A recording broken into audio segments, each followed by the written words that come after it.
Well, what a day at the Oval. Yes, welcome to 7 for 12 Live on another fantastic day. Didn't think we could beat day one. We did day two. Didn't think we could beat day three, but we have done on day four. And what an epic we are in store for. Apologies for what's happened at the Oval with the glitches and everything that's going. We've got a different John Norman. Don't forget to like, subscribe, and leave a review. Well, we head to day 5, still none the wiser about the destination of this test match. India starting it with a lead of 171. They lost 3 quick wickets for just 16 runs, bringing England right back into the equation until a 100-run partnership between Thakur and Rishabh Pant saw them seemingly safe. Late order runs continue to frustrate. England set at 368 to win the test, but first things first, they needed to bat out that final session, and they did so with aplomb. Hamid and Burns still there at stumps, but who is going to go on to win this engrossing test match?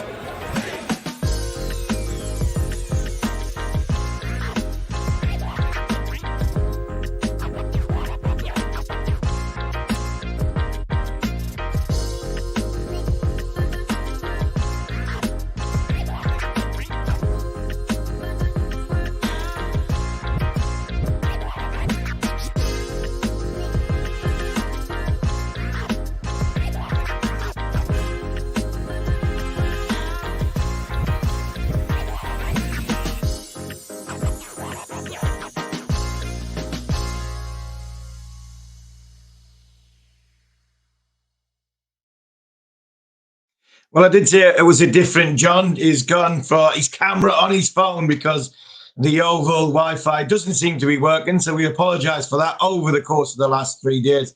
But John, I've walked away from that Oval 3 times this week. I'm now back in Ashington, and I still got no idea where this game's going. Me head saying India, me heart saying England. But I've got a funny feeling, just a funny feeling that because of what's happened in this test match so far, England might just win it. The internet here, nor the Wi-Fi. So let me just ask you the questions, okay, and you answer them. But essentially, after 4 days of this test match, can anyone make any predictions about where this test is going? No, I don't think anybody can. I think all 3 results are possible, but I've just talked about it on the Follow and Odd podcast. You're punting more for a draw, and I'm more for an England or an India win. I don't see the draw being in the equation. Your argument is Jadeja bowling can bowl negatively. If he does, for me, Kohli's on offer. Kohli is on offer. The Indian fans will not like that. If Jadeja bowled a little bit like what he did tonight, which was a little bit of all over the shop, he's a bit scattergun, his length was too full, he wasn't bowling as much into the rough. He wasn't bowling as flat as he normally does. He was bowling over the wicket to Hamid, allowing him to kick it.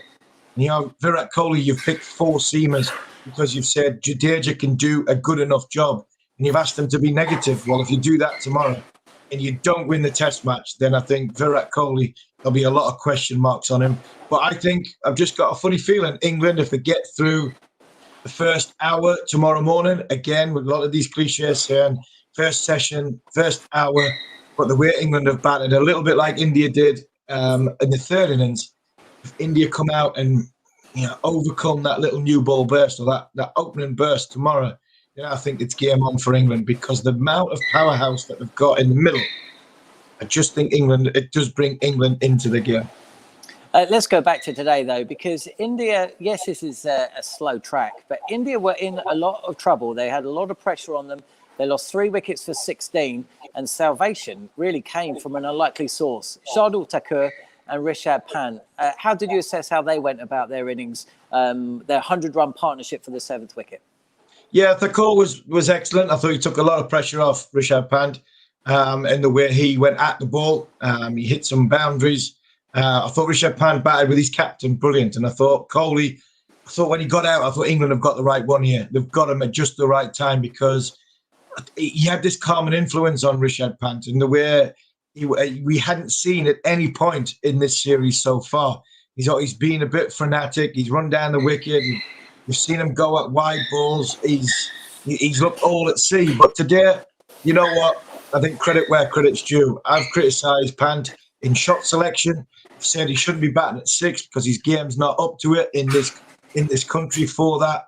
But I tell you what, game situation, his discipline, his resilience, the way he's seen through that little passage when his captain got out, Virat Kohli got out.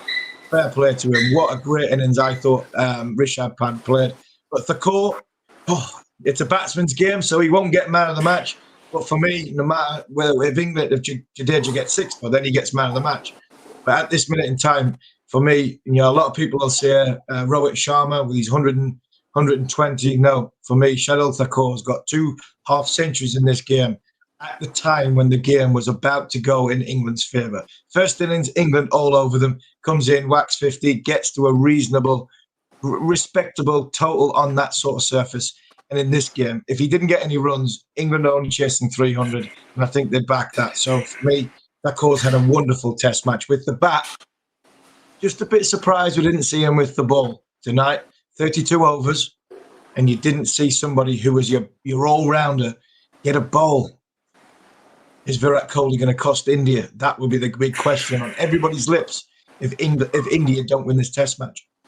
India were in a little bit of trouble, and the reason they were in trouble was 2 wickets for that man again, Chris Woakes. He got rid of Jadeja, leg before wicket, second ball of his opening spell, and then Rahane, who looks in all sorts.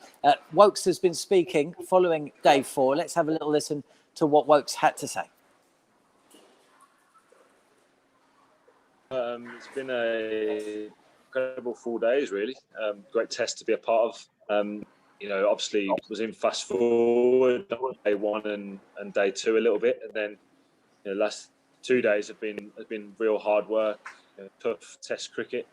Obviously we spent a lot of time in the field, so but to bat out tonight and to be non-down at the close was extremely quality batting. So credit to them. But we're putting some hard yards over 4 days. We've got a big day tomorrow to hopefully force a fifth day win. I think we always felt like it's been a good wicket. It's been hard to get wickets in that second innings.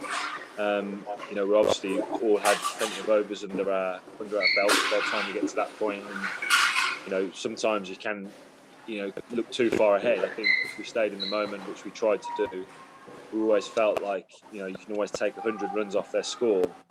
With us being in front the first innings, felt like give you a little bit. Whatever they got in the end, maybe a bit more than that. Always felt that they actually probably could have got more than what they did. So you always try and look at it from a sensible point of view. And we'd done some hard yards, but it felt like it was a good enough wicket to be able to chase any score. It would be a.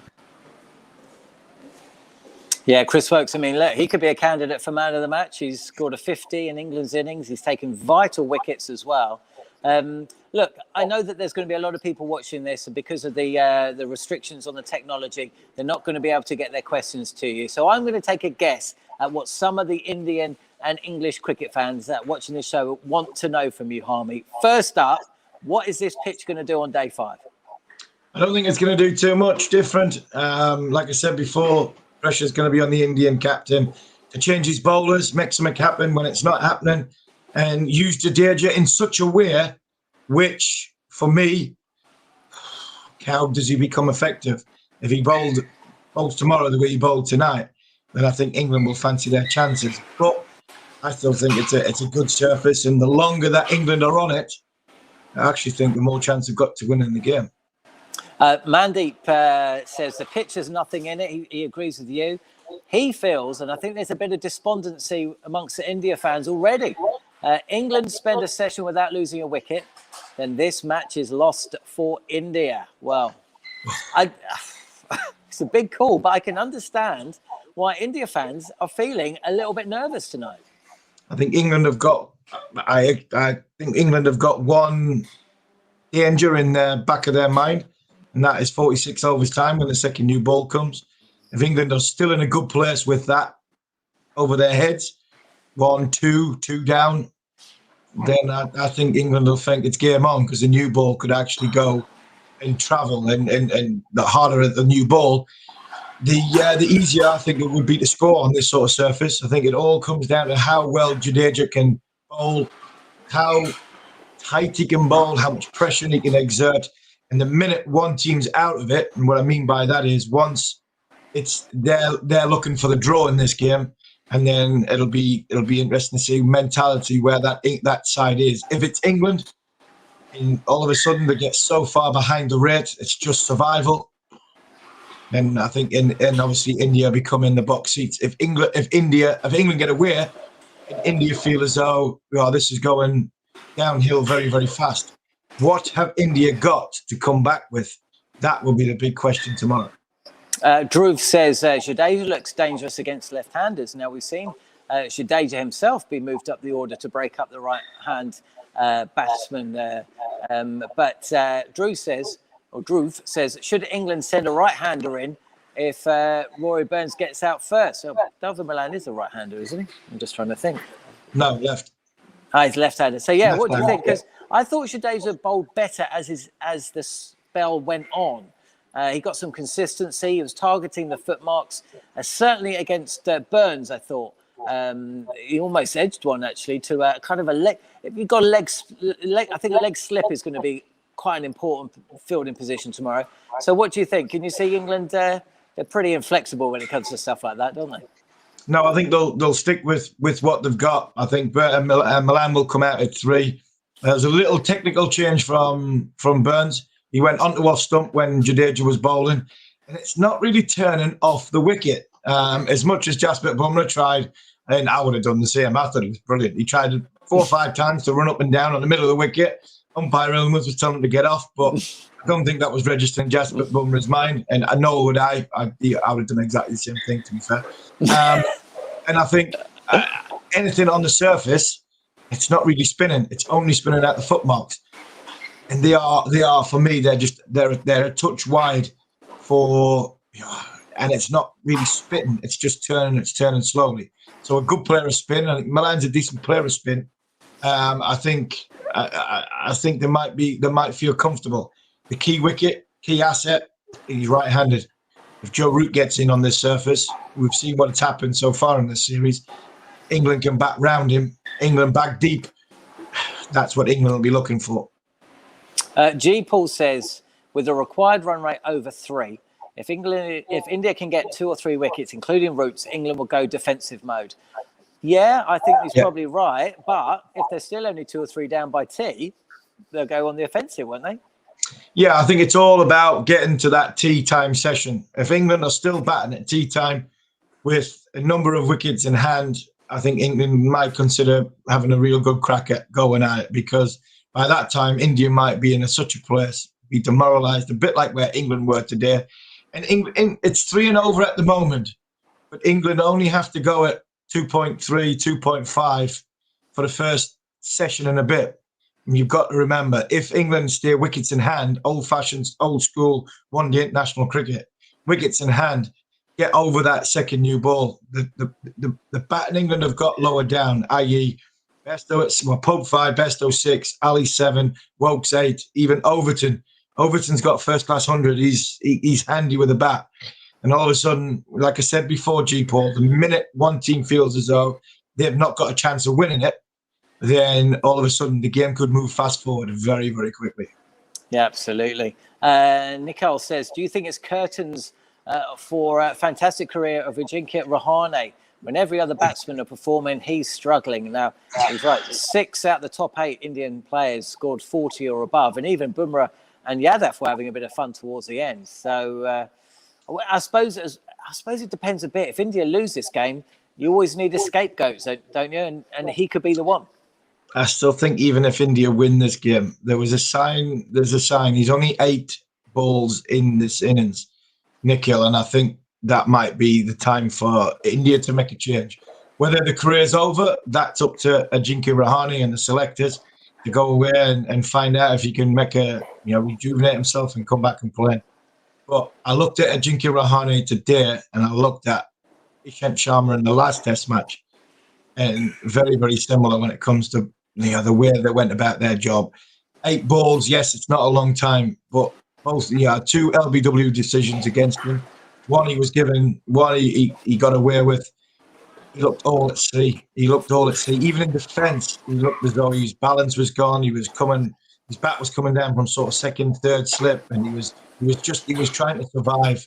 And his front foot was going far too much on the outside off stump. And how that conversation was with Virat Kohli in the middle. I think he's gone to him and asking him, Captain, have I got a chance? And how broken-hearted must Virat Kohli be? To see a good player, a great player for India in that situation, watch these 8 balls and go, no, I think you're stone dead, mate, off you go. And I think that would have been a very difficult for an emotional Virat Kohli, because I think he knew in them 8 balls that Rihani was nowhere near mindset today was that good. I tell you what, there's sympathy for Rahane. He's a proud individual who's played so well for India over the years, but there won't be much sympathy for Virat Kohli and the selection team if tomorrow Jadeja is ineffectual and England chase down that total. Because can you imagine? The spectre of Ashwin is just getting bigger and bigger as this series goes on. But that would just be, that'd be ridiculous.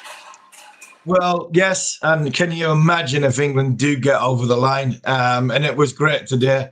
The TV cameras were having a field day today, because not only were they panning on Ashwin every time Jadeja bowled a half tracker or ball went comfortably in the leg side for a clip for one.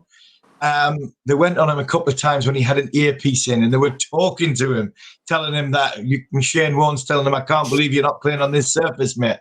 Which quickly, and to be fair to Ashwin, he took the earpiece out. I think he knew, look, this is not the right thing. You're sometimes a better player when you're not in the side. I think there's far too many people now saying, it's blatantly obvious, and it's Kohli's stubbornness. And is it his stubbornness for selection? And will it be stubbornness tomorrow that doesn't get India over the line? Because history tells you India win this test match for the simple fact 368 doesn't get chased down in England. Never has done in the history of however many 100-odd years of this great game. So if they don't get over the line tomorrow, there'll be a lot of daggers going at Virat Kohli because of the non-selection of Ravi Ashwin. I just saw a question from Mandeep asking if you're expecting any reverse swing tomorrow. I'm guessing the answer I think it's going to be warm. No, I don't think there is. I think it's going to be warm. I had a look at the ball there. On the TV clip, there was a clip of a ball in Jadeja's hand, and there was a nice little scuff mark in the middle of the non-shiny side. And I think if we've been playing first-class cricket, and I'm happy to say this now as a retired former fast bowler, if we had that on our ball, I think we might have gotten a little bit of reverse swing. But with 4 million cameras and every eye on the world watching, not sure you'll get away with that, because what you've got, Mandeep, is unfortunately you've got a square which is lush. It's a square which is lush. The outfield is green and it's lush. And what you need the ball to go in the dirt. You need the ball to get scuffed up. But there was a certain Pakistan fast bowler, I'm not going to mention any names, he did play with me at Durham. And if he had a little scuff mark on a ball like that, I'm sure we would have some reverse swing within 25 minutes of tomorrow morning. I can guarantee it. Well, if you're asking the Indian team to take advice from the Pakistani side, I don't think that's going to happen. Look, Vasanth is asking the question we all want to know. So let's head to right now. And thanks for joining us on the show. Sorry if there's been a few glitches along the way. Like, subscribe, review. Don't let the technical problems that we have at the Oval put you off. But let's head to Harmy's prediction.